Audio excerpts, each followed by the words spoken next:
Bonjour à tous et bienvenue dans cette nouvelle vidéo. Cette semaine, on va aller regarder ensemble nos parts d'ombre.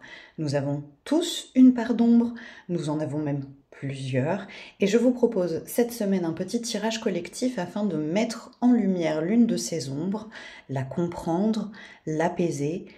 Tout ce petit programme, ce sera grâce aux 3 tas qui sont devant vous. Tas numéro 1 ici, tas numéro 2 ici, tas numéro 3 ici. Sens-toi vraiment libre de mettre pause pour te sentir appelé par l'un des tas et de te rendre directement au tas qui te correspondra. Dans tous les cas, on aura en première ligne une première carte de l'oracle d'Anka pour vraiment aller cerner l'origine de cette ombre. Qu'est-ce qui est à l'origine de cette problématique ? En tas numéro 2, en ligne numéro 2, on aura 2 cartes de l'oracle de la triade afin d'aller un petit peu plus loin pour comprendre cette origine. En troisième ligne, une petite carte de mon oracle fémin, l'oracle des paradoxes, pour aller regarder justement où se révèle le paradoxe, où est-ce que vraiment cette ombre est visible.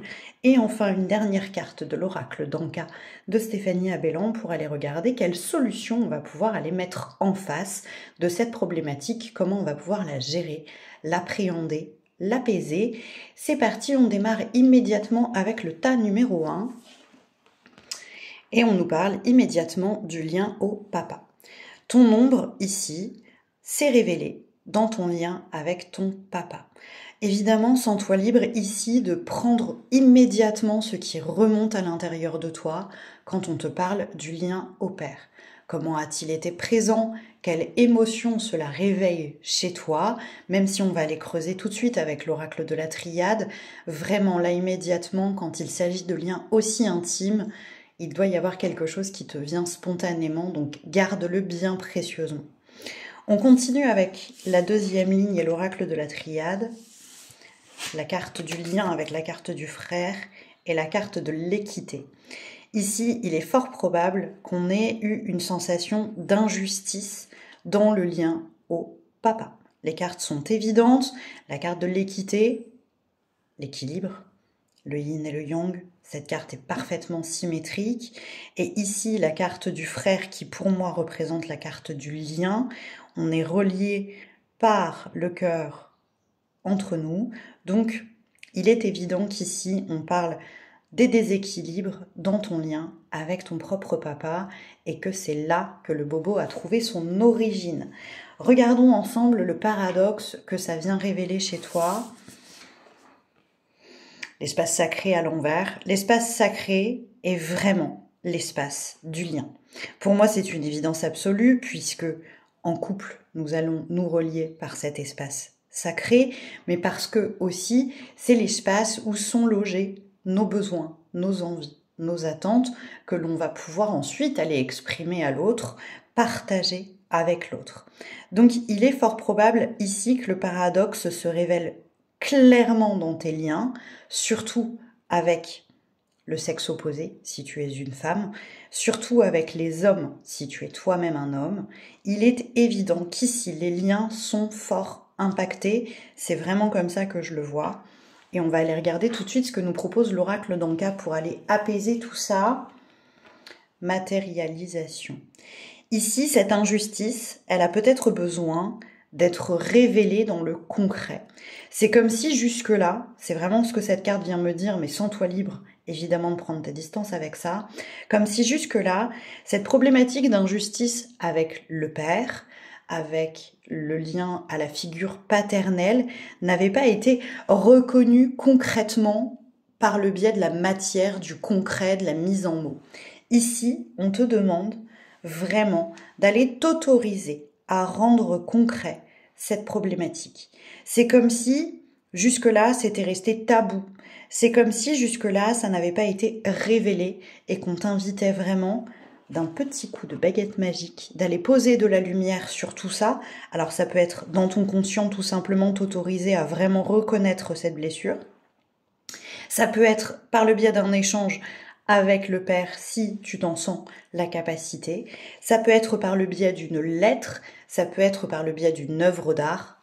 Je te laisse évidemment libre possibilité de choisir l'espace de matérialisation, de concrétisation qui te conviendra. C'était très très clair pour ce tas numéro 1, n'hésitez pas à me faire vos retours dans les commentaires, je serais évidemment ravie de venir vous lire. On passe du coup à l'espace du tirage numéro 2 et tout de suite on va aller regarder ce qu'il nous dit pour vous, tas numéro 2, avec cette origine ici, l'interdiction au bonheur. Ici, il y a ce constat de base pour toi, en toi, que ce soit conscient ou pas, que tu n'es pas digne, que tu n'as pas le droit ou que tu n'es pas légitime à une forme de bonheur, de légèreté, de paix. On est ici englué dans quelque chose qui ne nous convient pas sans se donner le droit d'en sortir. On va aller regarder les précisions, mais ici aussi, je t'invite vraiment à voir ce que ça réveille en toi en termes d'émotion quand je te dis que tu t'interdis la joie, le bonheur, la légèreté. Vraiment, prends un temps pour regarder comment ça vit à l'intérieur de toi, ce que ça révèle à l'intérieur de toi. Regardons avec, du coup, l'oracle de la triade, le petit complément. Touc. Ok. Ici, cette carte-là parle de l'action, de la mise en action, du démarrage. Vraiment, c'est le coup de clé dans la voiture pour démarrer ensuite. C'est vraiment le premier pas qui tombe à l'envers. Je n'arrive pas à passer à l'action et c'est confirmé par cette carte de l'homme. Ici, je vois l'archétype du yang, vraiment cette capacité de mise en action. Quand j'ai ces deux cartes ensemble avec cette interdiction au bonheur, c'est je ne m'autorise pas l'initiative. J'ai la difficulté à peut-être prendre mon pouvoir d'action, mon pouvoir de décision, mon pouvoir de développement de moi-même et de mon propre bonheur. Ici, on est peut-être sur des personnes qui peuvent avoir tendance à laisser l'autre diriger. On peut être ici sur des gens qui ont tendance à une forme d'immobilisme ou qui remettent leur pouvoir décisionnaire à l'autre.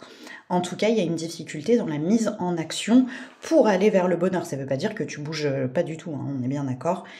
Dans le cadre de la mise en action, on a une difficulté quand il s'agit d'œuvrer pour soi, son propre bien-être. Et du coup, le paradoxe, c'est que je crois qu'on en a parfaitement conscience. Je crois ici que le paradoxe, il est évident parce qu'on sait ce que l'on veut, on sait de quoi on a besoin sans réussir à se l'autoriser. Donc ça vient bloquer en termes d'introspection. Peut-être que l'idée, c'est d'aller regarder et d'aller trouver ensemble la première fois où tu n'as pas osé mettre en œuvre ce dont tu avais besoin pour œuvrer pour ton propre bonheur. Comment on va pouvoir aller apaiser tout ça? Regardons ça avec cette dernière carte ici. Méditation. Il y a vraiment ce côté, et si j'allais regarder toutes les fois où je ne me suis pas autorisée à me mettre en action pour moi. Et si j'allais regarder à chaque fois l'émotion qui m'a empêché de le faire, la situation qui m'a empêché de le faire. L'idée là, c'est vraiment de vous inviter à aller regarder ces fois où vous avez renoncé à vous et d'aller chercher le pourquoi je suis allée renoncer à moi. Est-ce qu'il y a une problématique de valeur? Est-ce qu'il y a une problématique de on m'a pas appris à œuvrer pour moi-même, mais uniquement pour les autres? Est-ce qu'il y a une empathie tellement forte qu'on ne s'autorise pas à ressentir ses propres émotions? Bref, l'idée, c'est vraiment d'aller comprendre ce qui est venu bloquer ce passage à l'action ici, et donc cette capacité à s'octroyer quelque chose de bon, de doux, de léger. Évidemment, n'hésite pas à me faire un retour dans les commentaires si tu as fait partie des personnes qui ont choisi le tas numéro 2. Je suis toujours ravie de lire vos impressions, vos avis sur le tirage que vous avez réalisé. Et on va désormais aller s'occuper du tas numéro 3. Pour ceux qui ont choisi ce tas numéro 3, d'où est-ce que vient cette petite ombre? Waouh, elle se révèle dans la colère, cette ombre. Ok. Alors, la colère est-elle reconnue chez toi? Est-ce qu'elle est enfermée? Est-ce qu'on la laisse vivre? Qu'est-ce qui révèle la colère à toi? Pourquoi tu rentres en colère? Il y a des gens qui vont rentrer en colère quand ils se sentent privés de leur pouvoir décisionnaire. D'autres vont rentrer en colère quand ils ont la sensation que la situation leur échappe. Bref, qu'est-ce qui, toi, va être synonyme de façon quasi systématique à la colère? Qu'est-ce qui vient provoquer cette colère? On va aller regarder évidemment ce que nous dit l'oracle de la Triade, mais sens-toi libre de prendre un petit temps pour te demander toi comment tu vis cette colère, quel est ton lien avec cette colère. On regarde tout de suite l'oracle de la Triade. Alors, cette carte-là fait partie vraiment d'une de mes préférées de l'oracle de la Triade. La carte Delta, c'est vraiment le « je sais qui je suis ». Sauf qu'ici, elle tombe à l'envers. Je ne sais pas qui je suis. Je ne sais pas ce que je peux faire, ce que je ne peux pas faire. Ce qui me convient, ce qui ne me convient pas. Et du coup, on n'honore pas ici l'élan vital. Je crois ici que la colère vient me parler de votre lien à votre ego. Je refuse ici d'avoir un ego, d'être un être à part entière. C'est pas si facile que ça à dire, je vous l'accorde.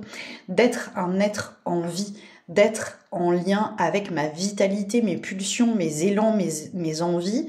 Je m'y refuse et donc cette colère, quand elle sort, c'est quand le fait de subir la vie sans m'autoriser à être moi-même devient trop fort, trop lourd, trop dense. La colère est évidemment l'une des ombres qui peut être les plus compliquées à accueillir dans le sens où c'est pas très agréable comme émotion et puis souvent c'est très incompris et elle est victime de mauvaise réputation. Ici, cette colère, elle doit être, de mon point de vue, accueillie comme un réveil de l'ego. De l'ego pas malsain, de l'ego qui justement vient te rappeler que tu as le droit d'être un être à part entière. On va aller regarder un petit peu, c'est très intense, ce que ça vient révéler en termes de paradoxe chez vous. Et j'ai l'élément de l'air à l'envers. Ici, cet élémentaire air, il vient me parler de votre lien à votre mental, à vos pensées. Ces pensées refoulées, ces envies, ces besoins très mentalisés et qu'on vient étouffer. On est en manque d'air ici, hein. Cette carte, elle tombe à l'envers. On ne s'autorise pas le souffle de la vie, le souffle d'être soi, d'être unique. On vient littéralement s'étouffer. Et quand l'étouffement devient trop dense, la colère se lève et se révèle pour pouvoir nous ramener à soi. Je t'invite vraiment ici à arrêter de voir ta colère comme ton ennemi, comme quelque chose qui te pose préjudice, mais vraiment comme quelque chose qui vient te sauver d'un étouffement de toi-même. C'est pas facile ce qu'on est en train de se dire. Alors du coup, comment essayer d'aller apaiser tout ça? On va regarder avec la dernière carte de l'oracle d'Anka. Ici, on parle de l'aide d'un thérapeute. Peut-être que tu as besoin d'aller mieux cerner cette colère, d'apprendre à l'accueillir en douceur et que ça peut se faire par des techniques que tu n'as pas actuellement. Par exemple, ça peut être aller consulter quelqu'un qui va m'apprendre à mettre en mots ce que je dis sans tomber dans une forme de violence avec, par exemple, un praticien en communication bienveillante. Ça peut être évidemment avec un professionnel de santé notamment mentale, psychologue, psychiatre. D'où vient ma colère? Comment je peux apprendre à gérer ma colère? Ça peut être aussi d'autres praticiens en lien avec l'émotion, le MDR, etc., pour aller canaliser, non pas pour empêcher cette colère, mais pour l'honorer sans tomber dans quelque chose de trop compliqué, de trop violent. Ça peut être aussi par d'autres pratiques qui peuvent t'attirer. N'hésite pas évidemment à te sentir libre là de choisir la pratique qui te convient. C'est un des droits fondamentaux que vous avez. Et évidemment, si certains d'entre vous veulent travailler avec moi, ce sera complètement possible. Voilà pour vous le tas numéro 3. Je vous remercie tous d'avoir regardé cette vidéo. Je vous invite tous à me dire comment elle a résonné pour vous dans les commentaires. Je me ferai vraiment une joie de venir vous lire et de découvrir vos ressentis à l'issue de ce petit tirage.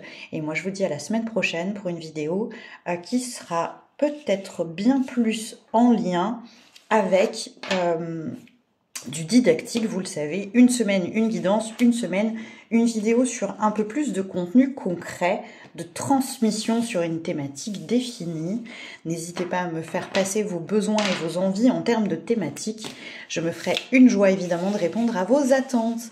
En tout cas, je vous souhaite une très belle journée et bonne saison sombre à tous.